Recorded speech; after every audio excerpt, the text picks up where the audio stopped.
এখান থেকে শিক্ষা গ্রহণ করা উচিত, আপনি এখানে ক্ষমতার মালিক নন। যখন আপনার সাথে জনগণ আছে তখন আপনার বেশি পাওয়ারফুল, তখন মানুষের বিরুদ্ধে অ্যাকশন নেন। আর যখন ক্ষমতা চলে যায় তখন আপনার কিছুই করার থাকে না। এবার বুঝে নেন আপনি ক্ষমতার মালিক না আল্লাহ সুবহানাহু ওয়া তাআলা। অহুয়াল আলিয়ুল আযীম, তিনি পরাক্রম শক্তিশালী, তিনি এখানেই মর্যাদাবান। এখানে এই আয়াত দ্বারা স্পষ্ট, সূরা আম্বিয়া সূরা বাকারা স্পষ্ট আয়াত আল্লাহ রাব্বুল আলামিন বলেছেন যে আনলিমিটেড নলেজ এন্ড পারসাইটনেস, যেখানে বলা হয়েছে অসীম জ্ঞান ও বিচক্ষণতা। কার অসীম জ্ঞান?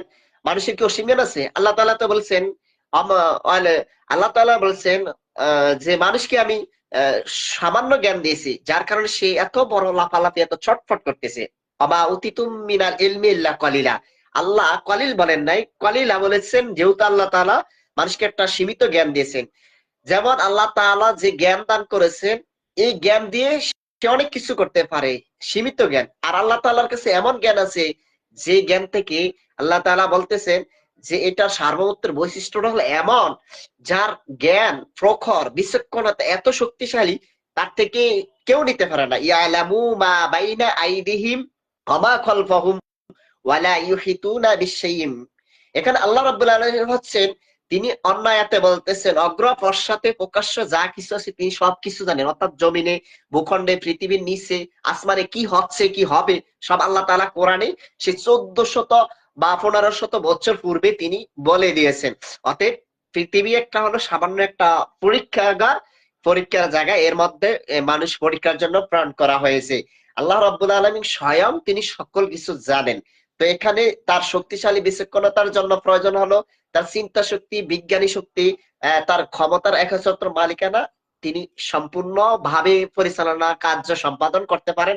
অতএব তিনি কারো উপর নির্ভরশীল করতে হয় না। ওয়ালা ইউহিতুনা বিশাইইন মিন ইলমিহি ইল্লা বিমা শাআ ওয়াসি'a কুরসিয়ুহুস সামাওয়াতি।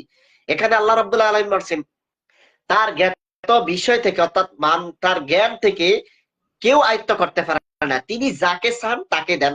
যে আমি বললাম যে অমা অমা যে আল্লাহ তাআলা বলছেন যে যাকে তিনি চান তাকে জ্ঞান দান করেন। এই জ্ঞানটা হলো সামান্য। যেমন একটি উদাহরণ দিলে, যে আটলান্টিক বা প্রশান্ত মহাসাগরে যদি কোনো পাখি অথবা কোনো ছোট্ট নদী থেকে একটা পাখি এক ঠোকর পানি নিয়ে গেল, আর ওই সমুদ্রের পানি কি কতটুকু নড়লো? একটুও নড়ে নাই, পানি পানির জায়গার মতনই আছে।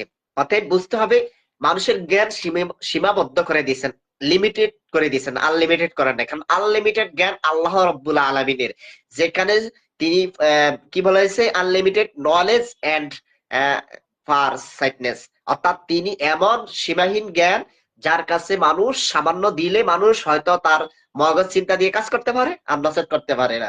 অতএব মানুষকে তার এই জায়গাটা কি করতে হবে, মানুষকে তার এই জায়গাটাকে মানুষ আল্লাহর জন্য সৃষ্টি করেছেন। যে আল্লাহ রাব্বুল আলামিন বলেছেন যে কুল হাল ইয়াস্তাইল্লাযীনা ইয়ালামুনা ওয়াল্লাযীনা লা ইয়ালামুন, যারা জানে আর যারা জানে না তারা কি কখনো সমান হতে পারে?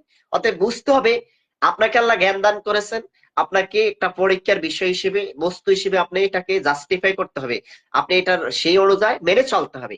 তাছাড়া আদার্স কিছুতে যাওয়া ঠিক হবে না। এই জন্য আপনার জন্য বাস্তবিক অর্থ হলো আপনি আল্লাহর আইনটাকে মেনে চলা। নাম্বার শেষ কথাটুক হলো যে আল্লাহ তাআলা বলেছেন যে হস্তান্তরের অযোগ্য, এখানে হস্তান্তর কার কাছে হবে? আল্লাহ তাআলা ইনএলিয়েনেবিলিটি, সার্বভৌমত্বের ক্ষমতা হস্তান্তর অযোগ্য অর্থ হচ্ছে সার্বভৌমত্বর হলো একটি প্রাণ স্বরূপ, একটি কেন্দ্র। যেমন একজন মানুষের প্রাণ আরেকজন মানুষকে দেওয়া অসম্ভব, অর্থাৎ যদি কোনো মানুষের প্রাণ অন্য মানুষকে দেওয়া হয়, ওই মানুষ যেমন বেঁচে থাকতে পারে না, ঠিক আল্লাহ রাব্বুল আলামিন এইটি দ্বারা বোঝাচ্ছে যে একটি বৃক্ষের পল্লব জন্মাবার জন্য যদি আরেকটিকে দেওয়া হয়, ঠিক ওইটাও বেঁচে থাকতে পারে না। অত একটি নদীর উচ্ছল পানি রাশির গতি বন্ধ করে দিলে ঠিক টিকে থাকতে পারে না, তেমনি একটি রাষ্ট্র সার্বভৌমত্ব পরিত্যাগ করলে ওই রাষ্ট্রটি বিলুপ্ত হয়ে যাবে। অর্থাৎ আল্লাহর সার্বভৌমত্বের ক্ষমতা কোন মানুষের কাছে, কোন রাষ্ট্রের কাছে কিংবা পৃথিবীর কাছে আল্লাহ হস্তান্তর করেননি, কারণ সার্বভৌমত্বের